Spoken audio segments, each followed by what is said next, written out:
say that many things, and you know this too. When you speak to people concerning them, even though you might not speak, it may not be a personal conversation, just in your testimony, there are a great many things that a lot of other people had experienced themselves. There's a lot of things that you've done or said or whatever. You never want to talk about that to nobody. You don't even want to, and a lot of times you don't even want to admit to yourself that you ever was part of that. You know what I'm saying? But you were.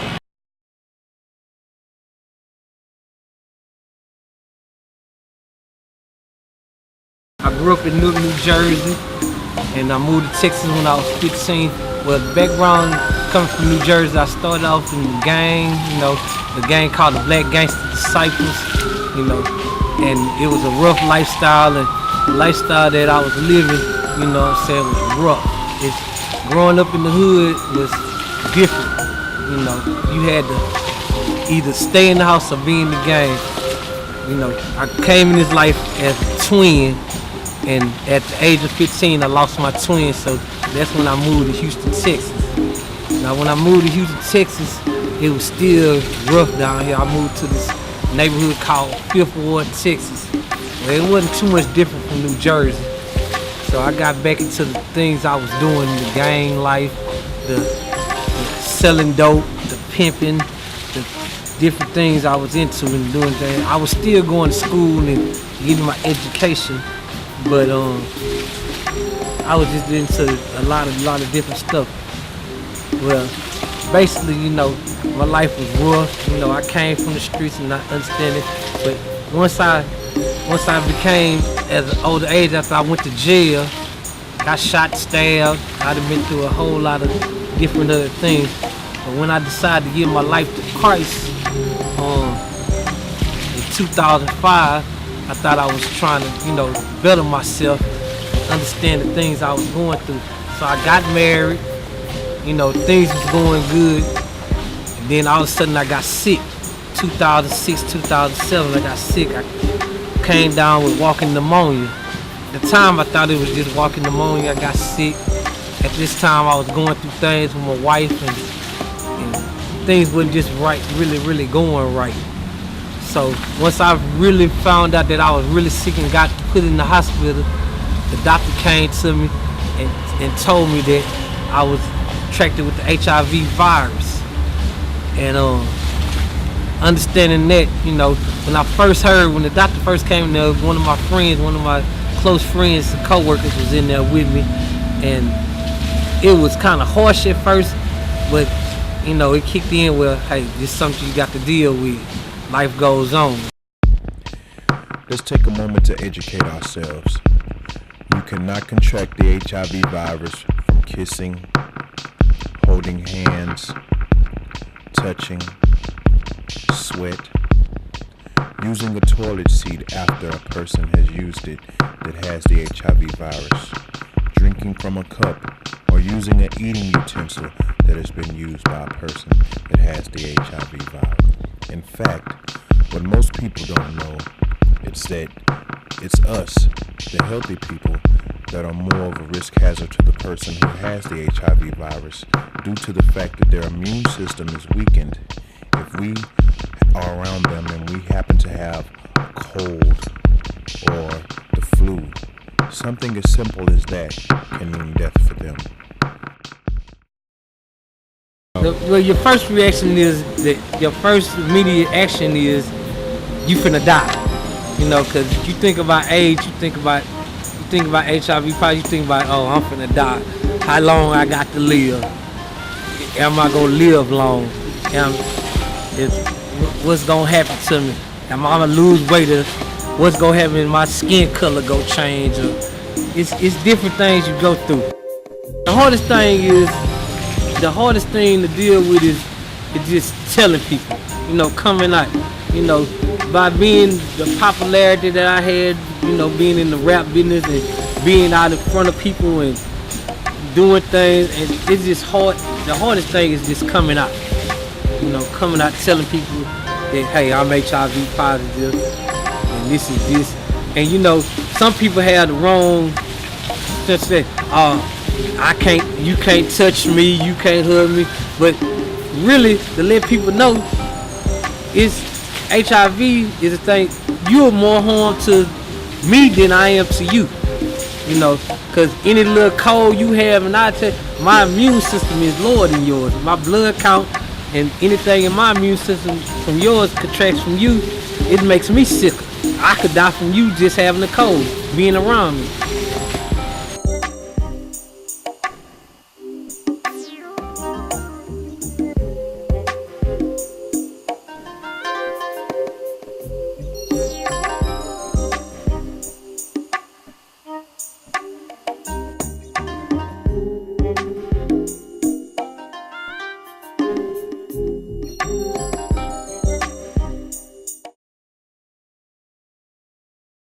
The point is that that God is all that's true and all that you need, all that's necessary, because everything else has an end.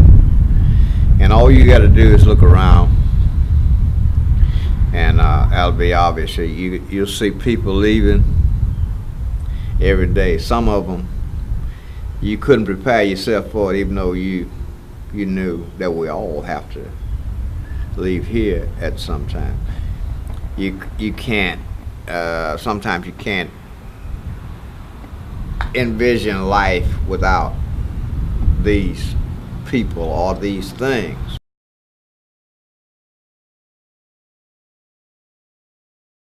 See where we are standing right here.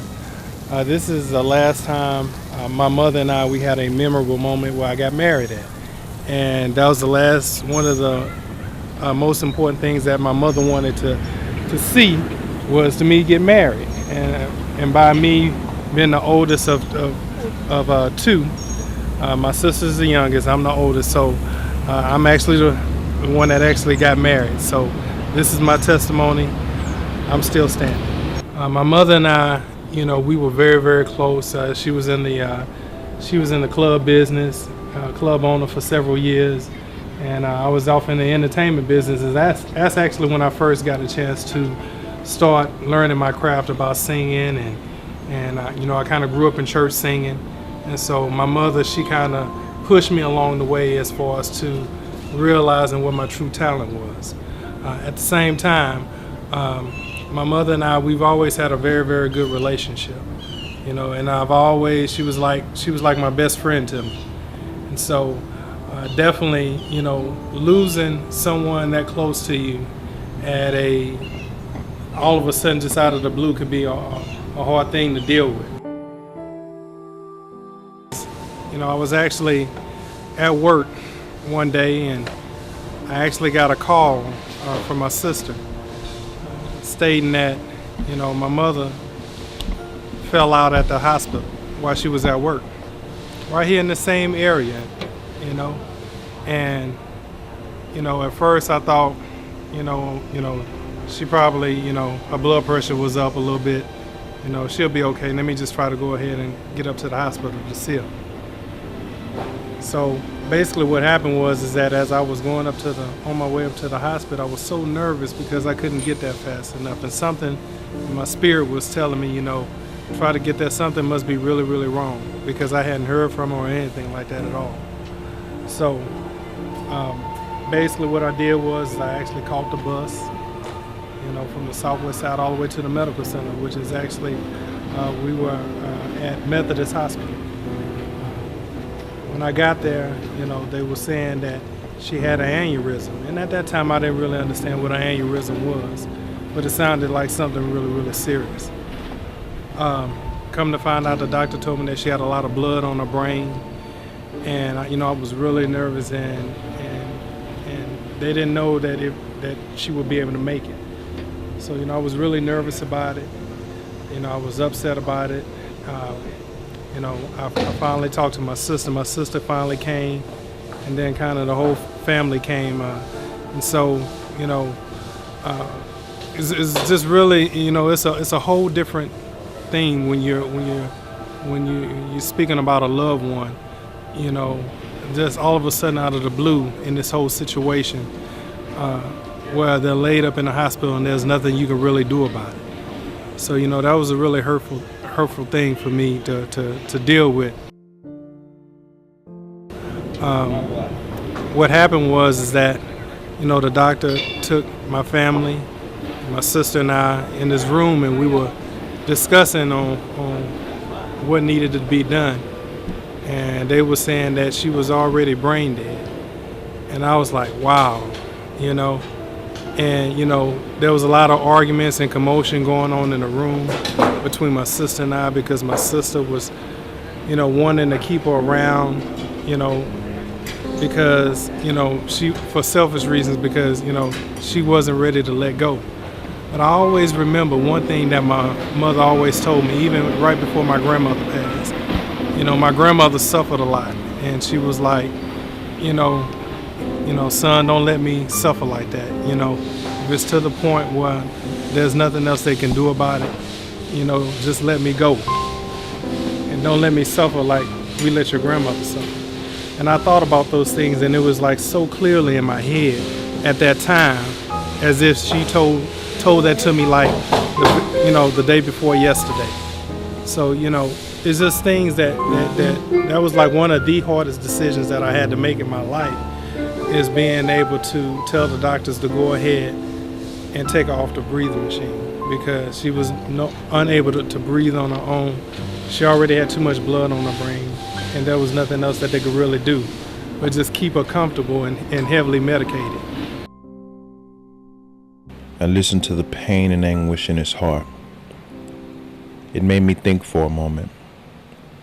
I myself am still blessed to have a mother, and being raised in a single-parent home, that is a very essential and important part of my life, and I couldn't imagine the pain of not having that anchor in my life.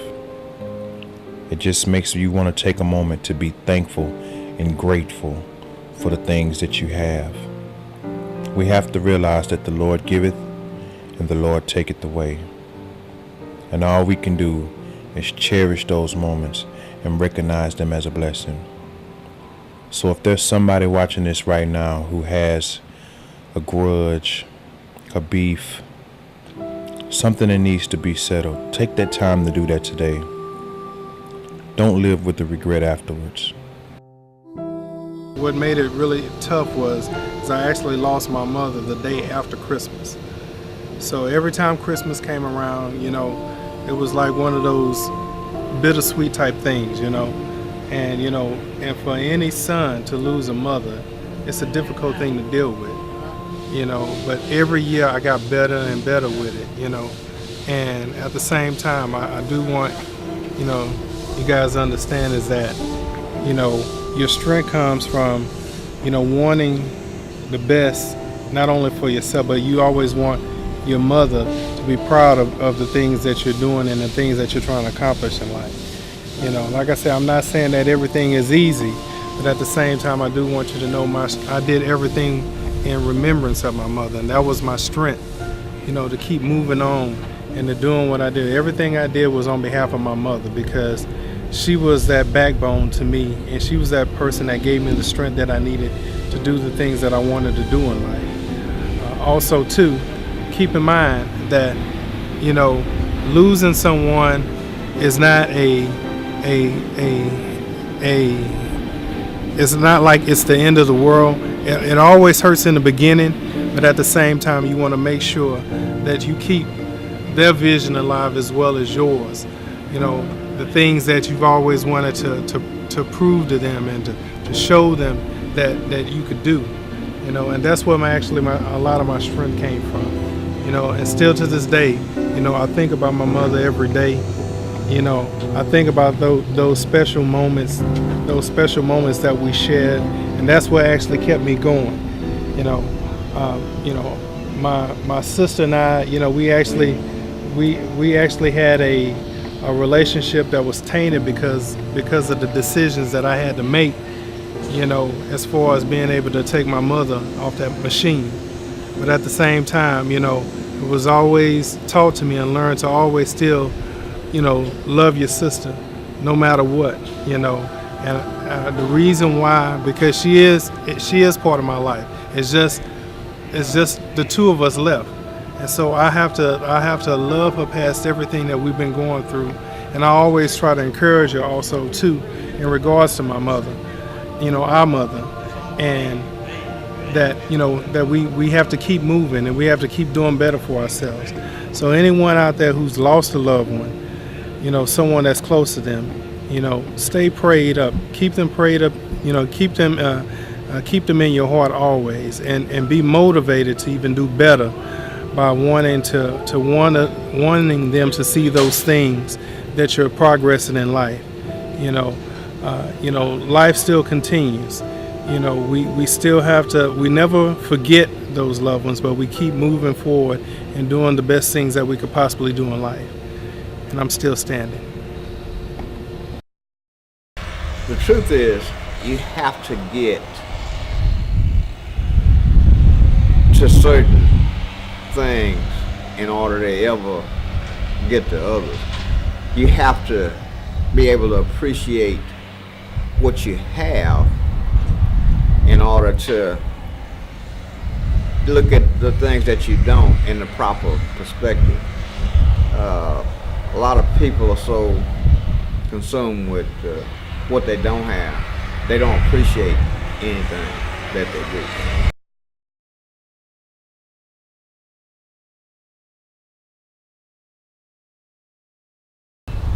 I'm with the Glory Circle Crisis Channel Network, or the Glory Circle Fellowship. You can catch us live on 28.1 Monday through Friday. I'd like to tell you a little bit about my life. Right now I'm the executive assistant at the Glory Circle. I'm the media arts and motion pictures director. I'm the chancellor. I'm the biblical life skills teacher at the place, but it didn't always start off like that. I had an addiction to crack cocaine for 35 years. For 35 years, I was locked in a bondage. I didn't know how to get out. First, it started off as recreational, but then it turned into an ugly, ugly, ugly thing. You right remember me that in 2002, I went on a high-speed chase in an 18-wheeler. I was smoking crack with my knees while I was driving down 59. I started on 59 and Cross Timbers. I was driving with my knees, smoking crack. I had every police in Houston behind me, all the TV cameras, the fire department, ambulances, and everything was following me. And I was running from the police because I didn't want them to catch me until I got through. What started me on that chase was, though, this pastor was counseling me and my wife, and he counseled her separate from me, and he got my wife pregnant. I called him, and I told him, I'm on my way to kill you, but I stopped off and got high first because I was really gonna go kill this man. I thank God that I didn't do that. So let me begin again. As I was running from the police, I had dropped my pipe that I was smoking off of, and I just got up out the 18-wheeler seat, went back there and got it, and the truck went into a spin on 59. I hit a pole and I got straight back up. Then the police had blocked off the freeway, so I went down through the grass to get around the blockade, and I got back on. When I got down the Beltway, there's no traffic on the freeway. A police officer drove up on the side of the car and started shooting the truck. They were shooting the engine, they was trying to shoot the doors, so I seen what was happening, so I got back off on the embankment. I guess by that time people had started seeing it on the news, and they were lined up all along the side of the freeway. And I went right down on the side of the freeway and went through a gas station full speed and didn't even hit my brakes. I ended up on Veterans Memorial, and I went down Veterans Memorial not even hitting the brakes, not even touching the brakes, speeding out of my mind, bound by Satan's activity in my life, trying to kill myself and everybody else. I didn't care at that point. And then they knocked all the tires off my car, and I was riding on rims, just rims and sparks. And then I flew in a ditch, and I was ejected out of the truck. And when they got me, the police were beating me up. You know how they do, they try to all handcuff you at once. And then there's one police officer, he said, look, y'all got him, let him go. And they stopped beating me, he put me in his police car, and he drove me way over in the field, and he said, man, what's wrong with you? Don't you know that God got something for you to do? And then I went to prison. They tried to give me 40 years, but I ended up with a 4-year sentence. And I haven't been back to prison since, and that was over 7 years ago. But I didn't stop using drugs when I got out. I continued on that spiral, up and down. Go 10 days, go 30 days, go 40 days, and I didn't know what to do. And finally I said, Lord, this is enough. You gotta help me. I can't do this myself. You know, I'm hard-headed. I was a man, you know, we think we're supposed to do everything ourselves. But I went to this place called the Glory Circle Crisis Fellowship, where they had the Glory Circle Crisis Living Center. And I met a man named T.W. Barkley, and he had the anointing that was able to break the yoke that broke me from my 35-year addiction. As I told you before, I'm now the executive assistant there, the media arts and motion pictures director, I'm the chaplain, and also do the biblical life skills class. My life has totally changed. I'm married. My wife can trust me now. I remember a time when she used to hide her purse, hide the car keys. Now she's turned over all of our banking to me. I have keys to the house, keys to the car. Nobody follows me around where I go out and everything. It's just great but it was nothing but the love of God. He had a plan for me, just like that police officer said.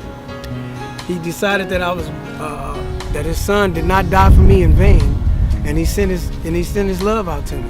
And now my purpose in life is to go back and tell those brothers and sisters that just like I was, that there is a way out. I'm still standing.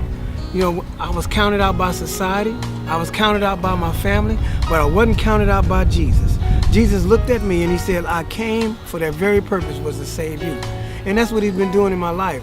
Everything has changed. I feel good about myself. I can look in the mirror now and say, you are a priest, you are a prophet, you are a child of the Most High King. I'm the head and not the tail. I'm above and not beneath. I lend and I don't borrow. Everything's good now. And my message to you is that what Jesus done for me, he can also do for you. I'm not just something special that he did it for me, but when he died on Calvary, he died with you in mind. And he said, I came to set the captives free. I was captive. I was bound up by Satan and every one of his tricks. But I came out, and it wasn't by nothing I did. It was by the love of Christ. And other people, like what I'm trying to do now, coming into my life, seeing something good in my life and helping me come out. So I just tell you, there's somebody out there that has a message in their belly for you. Because it says in the word, out of our bellies shall flow rivers of living waters. So I'm talking to you, addict, right now, that you don't have to stay like you are. You can come up too. All you got to do is give Jesus a chance. He is the only one that can do it. I couldn't do it without him. You can't do it without him, and you need somebody to give you the word.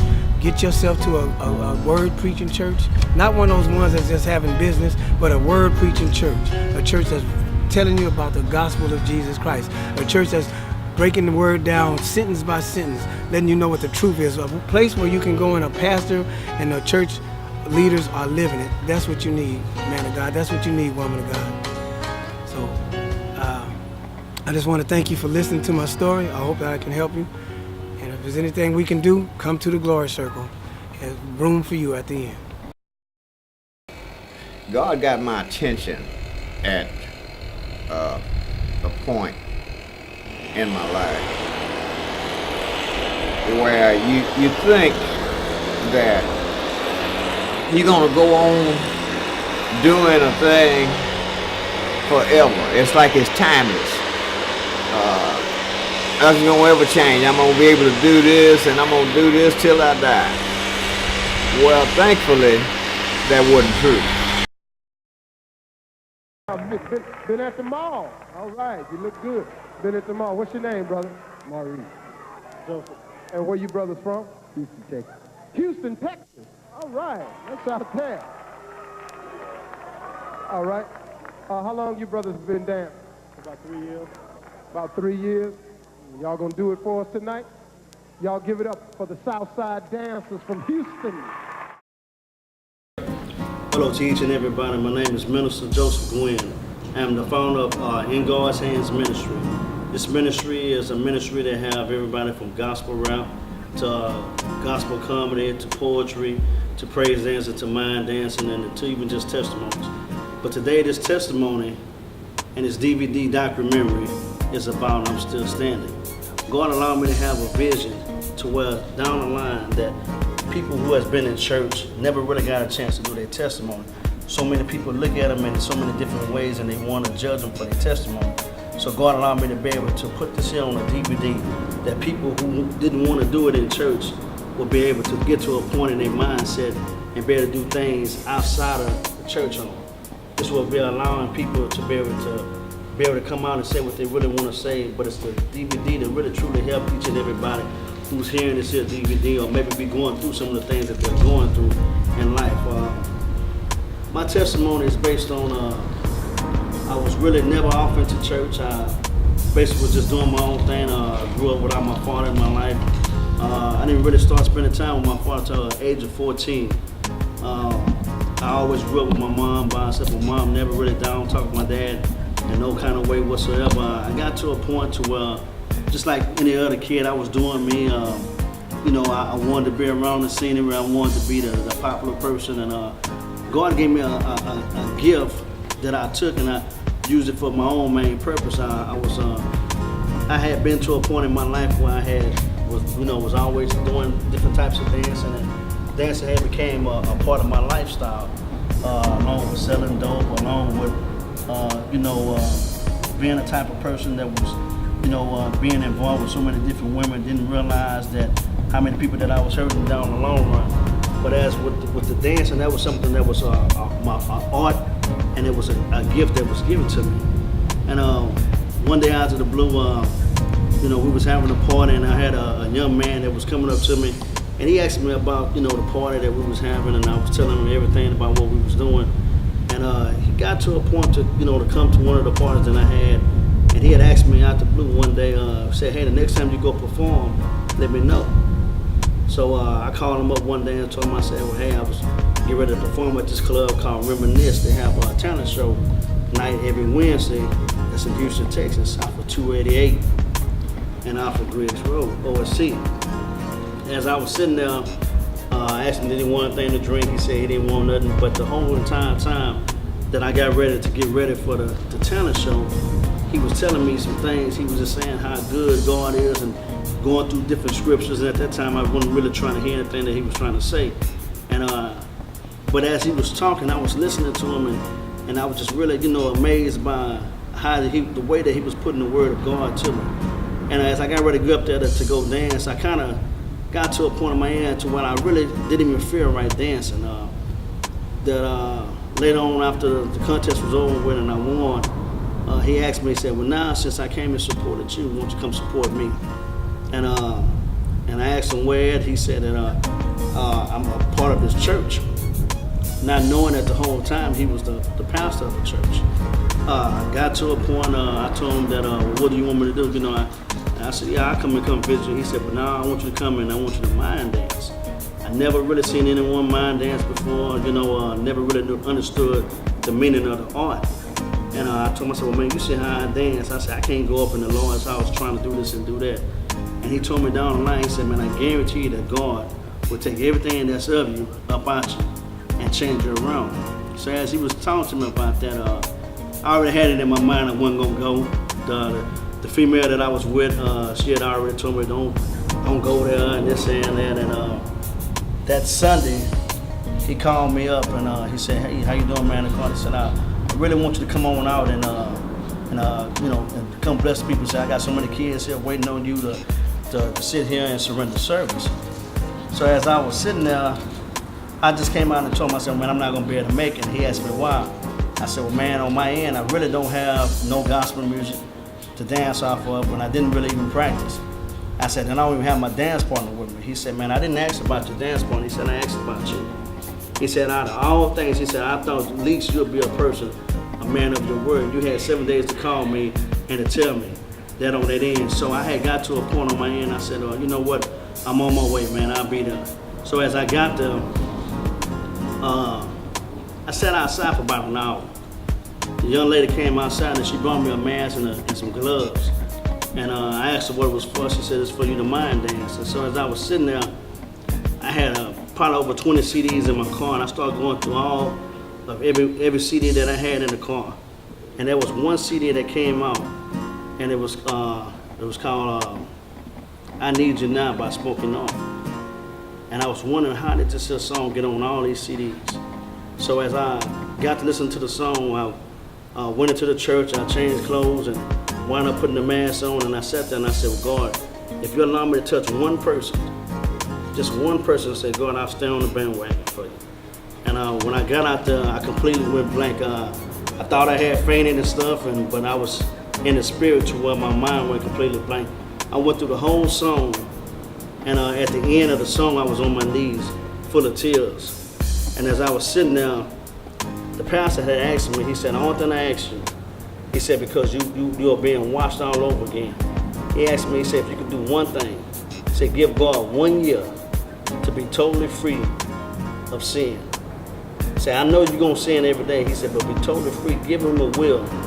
give him your will, that you'll do right, that you'll come to church faithfully, and that you'll do everything that you can when it comes down to paying your tithes and offering. And I told him, I said, I'll do that. He said, if nothing don't happen within a year, go back to doing you. I've been doing this here since 2006. And I thank God for so much of everything that's been a part of my life. Everything that man said that you can't do, God said that you can.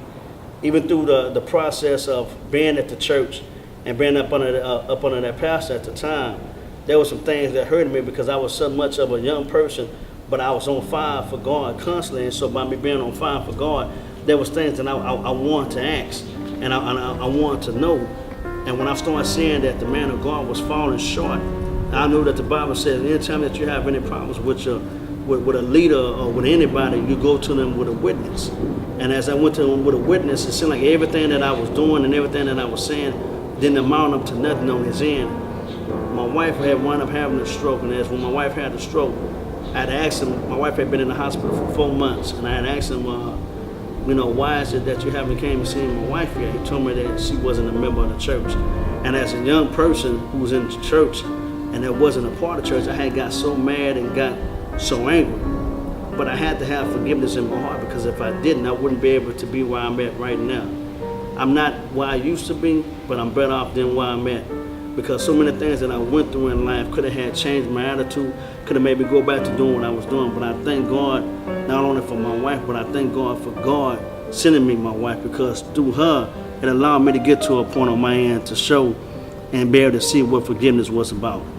Even after all that, I stayed there for 4 months. God allowed me to lead the church in the right order by me being a minister there. I wrote a letter to my pastor and wrote a letter to the congregation.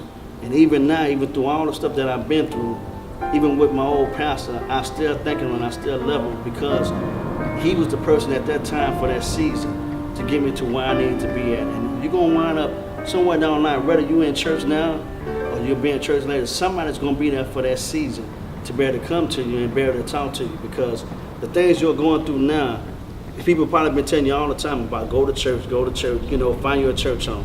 Find you somewhere where you're going to get fed, somewhere that you're going to be loved, so that you'll be able to get closer to the Word. Some people feel like church is not for them. I'm not going to tell you that every church is not going to have their problems. They're going to have problems.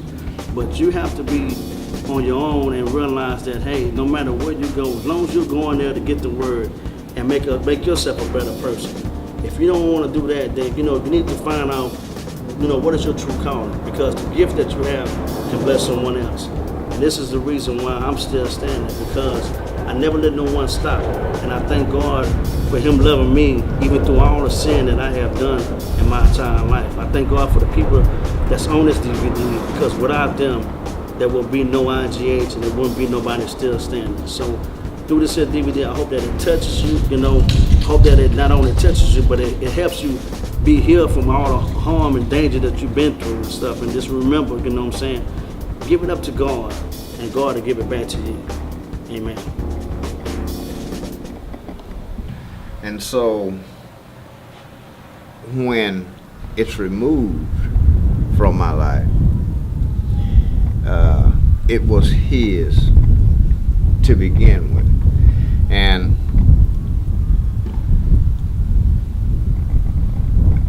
I appreciate that much more